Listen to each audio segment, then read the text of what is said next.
का कार्य करते हैं। तो कहते हैं ना, एक मेंढक होता है, तो मेंढक जब कुएं के अंदर रहता है तो कहता है संसार इतना ही बड़ा है और मैं जो देख रहा हूँ मैं बहुत बड़ा संसार को देख रहा हूँ। मगर किसी के सहयोग से हो जब आता है संसार, और किसी का सहयोग करता कोई कि चलो संसार को दिखा देते हैं, तो जब वो संसार में आता है तब देखता है ये संसार तो इतना बड़ा है, मैं इस संसार से तो बेमुख था, अज्ञान था। तो वही है, हम जब तक ज्ञान नहीं लेंगे तो हम कहेंगे हम शिव को बहुत मानते हैं, शिव की बहुत पूजा करते हैं, मगर जब तक हम उनके गुरु स्वरूप से नहीं जुड़ेंगे तब तक हम उनसे नहीं जुड़ पाएंगे, हम उनसे सही स्वरूप से नहीं जुड़ेंगे, सही स्वरूप से हमने अपना रिश्ता नहीं जोड़ पाएंगे, सही स्वरूप से हम उनसे प्रेम नहीं कर पाएंगे। तो बहुत बहुत धन्यवाद आप सबका कि जो इतनी बात को सुन रहे हैं। और शिव को गुरु बनाने के लिए यही संदेश है कि गुरु कैसा धरती पे आया है। अभी मैंने जो कहा कि इस काल खंड के महामानव प्रथम शिव शिष्य, अभी हम माता रानी का दर्शन करके आए तो वहाँ से हमने लोगों को कुछ जोड़ा है, जोड़ने का प्रयास किया, जुड़े हैं लोग। माँ कौन है? शिव शक्ति, शिव शक्ति। अगर माँ भी, अगर हम उनको गुरु बना लेंगे, शिव को गुरु बना लेंगे तो माँ हम पे कितनी खुश होगी। अब प्रथम शिव शिष्य कौन है? जब शिव गुरु है तो शिष्य भी कोई होगा। तो प्रथम शिव शिष्य कौन है उस काल के? माँ भगवती स्वयं।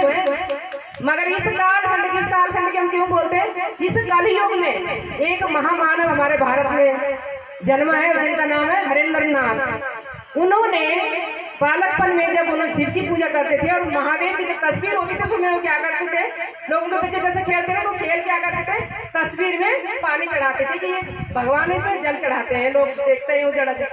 मगर उनके मन में आया कि जब पानी चढ़ाते हो तो ये तस्वीर तो दब जाती है, क्या भगवान इतने कमजोर है कि पानी चढ़ाने से खत्म हो जाता है? नहीं, ये भगवान नहीं हो सकता, भगवान तो कोई और है। मुझे असली भगवान को ढूंढना है जो सदा अजय अमर होगा। तो उस भगवान को कौन ढूंढाएगा? गुरु का मुझे सहयोग चाहिए। उन्होंने गुरु ढूंढा, उन्होंने 16 गुरु बदला क्योंकि उनके अनुसार कोई गुरु उनको नहीं मिला। जब वो हार गए तब उन्होंने कहा, सोचा कि जब कहते लोग गुरु ही ब्रह्मा, गुरु ही विष्णु, गुरु ही देवो महेश्वरा, जब गुरु महेश्वर रह सकते हैं तो ये हम इनको इनके शिष्य क्यों नहीं हो सकते? फिर उन्होंने भगवान शिव को गुरु बनाया। जब भगवान शिव को उन्होंने गुरु बनाया तो उन्होंने कहा कि मैंने बहुत कष्ट उठाया, बहुत गुरु को बदला, शमशान की साधना की है, मगर मुझे सही गुरु नहीं मिला। अब तुमको ये करने की जरूरत नहीं है। अब तुमको क्या करना है? सिर्फ मात्र 3 सूत्र करना है शिष्य बनने के लिए। 3 सूत्र क्या है? हमने अभी 3 सूत्रों का कार्ड डाल के आप तक दे देंगे। अभी वो 3 सूत्र क्या है? गुरु से दया मांगनी है। हे गुरुदेव, मैं आपकी शिष्य बन जाऊं, मुझ पे दया करो। हे गुरुदेव, आप मुझ पे दया करो कि मैं आपकी शिष्य बन जाऊं। दूसरा सूत्र क्या है? गुरु कहते हैं कि मेरा आदेश है कि मेरे गुरु स्वरूप की चर्चा दूसरों तक करो। क्यों? कि अभी मैं अगर अपने मुंह से खाली बोलती तो मेरी आवाज की एक सीमा है, कहाँ तक जाएगी? थोड़ी सी दूर तक जाएगी। मगर इस माइक से क्या होगा? काफी दूर तक जाएगी। मगर इस माइक की भी एक सीमा है, ये काफी दूर तक, थोड़ी दूर तक आवाज पहुंचाएगी। मगर जब भगवान शिव गुरु होंगे और हम क्या होंगे? उनके माइक होंगे, और वो माइक कहाँ तक आवाज पहुंचा देगी कुछ पता नहीं है, कुछ इसका अंदाजा नहीं है ना? तो हम क्या है? एक माइक, एक मशीन है। हमें क्या संदेश देना है कि भगवान शिव है, हमें उनके शिष्य बनना है, ये संदेश लोगों तक पहुंचाना है। तीसरा क्या है?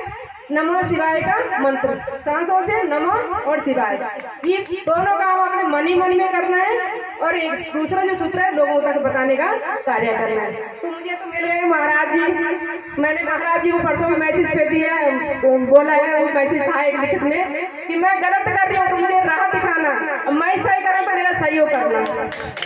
तो अब मेरे को कोई वो नहीं है कि मुझे शिव शिष्टा में मैं कुछ कमजोरी पाऊंगी। मेरे गुरु की महादेव की इतनी दया है कि मैं प्रयास करती रहूंगी।